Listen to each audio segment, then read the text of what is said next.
دلوقتي السر اللي هو اكبر سر بالنسبه لروسيا وامريكا هي البحوث اللي بيعملوها هم الاثنين في روسيا وفي امريكا على الجرافيتي فيلد انرجي ومحاوله تطويع هذه القوه الهائله والاستفاده منها وان الانسان يتحكم فيها. طبعا دي حاجه خطيره جدا، لان لو اتحكمت في هذه القوه هتعمل طائر على طول، هتعمل اي شيء بقى، لان دي قوه دفع بتوصل الى 90,000 كيلومتر في الساعه من غير وقود. لكن دي ابحاث على اعلى درجه من السريه، كل مكتم، الصحف ما بتنشرش ولا خبر، بالعكس بيبقى فيه تمويه، لان الكلام اللي نشرته البرافدا والاسفيستيا عن رواد الفضاء اللي نزلوا مش عارف فين في روسيا وكان شكلهم ايه وواحد منهم دماغه قد كده، كل ده كلام فارغ، ده تمويه متعمد عشان تغطية على الأبحاث المستمرة في روسيا عن الجرافيتي فيلد انرجي، وكذلك في أمريكا عن الجرافيتي فيلد انرجي، وده سر مطلق.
Filmés près de nos bases de lancement spatial et même dans l'espace. Cap Kennedy, Floride, 1993. Pendant le décollage de la navette Columbia, un objet inconnu semble passer comme un éclair près de l'engin spatial qui va se placer en orbite. Ce phénomène n'a jamais reçu d'explication, mais on peut penser que la proximité entre cet ovni et la navette a pu mettre en danger les astronautes qui étaient à l'intérieur.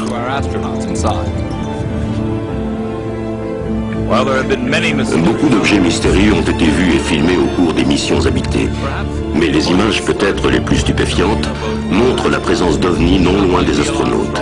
Elles ont été prises par Neil Armstrong et Buzz Aldrin juste avant leur alunissage historique à l'été 1969. En voit deux orbes brillants voler au-dessus de la surface lunaire. Ils paraissent plus larges que tout ce qui est dans le cadre. Serait-ce le reflet de sources lumineuses qui se trouvaient à l'intérieur du module lunaire, comme le prétend la NASA? Ou est-ce quelque chose de plus extraordinaire? Ces images rarement vues ont alimenté les rumeurs selon lesquelles les astronautes d'Apollo 11 auraient aperçu au bord d'un cratère un vaisseau extraterrestre qui les observait en train de marcher sur la Lune.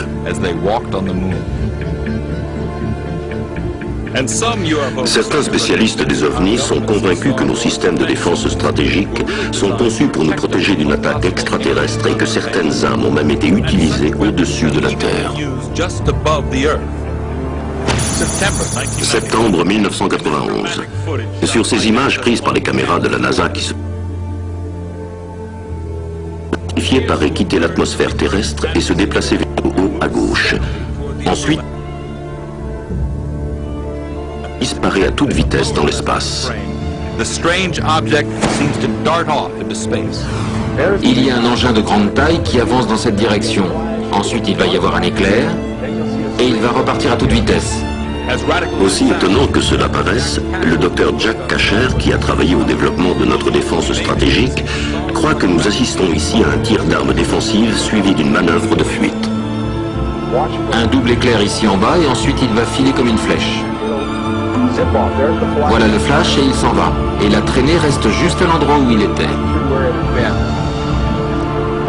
La NASA affirme que ces images montrent probablement des particules de glace perturbées par les fusées de la navette. Jack Kasher est certain que ce n'est pas le cas. D'après lui, ces caméras ont filmé des engins extraterrestres qui naviguaient autour de notre planète. Une particule de glace ne peut pas s'arrêter et attendre une demi-seconde avant de repartir. Elle ne réagirait pas ainsi au système d'échappement de la navette. Je pense que cette vidéo est une pierre blanche dans nos recherches. Ce que nous voyons est significatif. Il semble bien qu'il s'agisse d'un vaisseau spatial qui s'éloigne de la navette.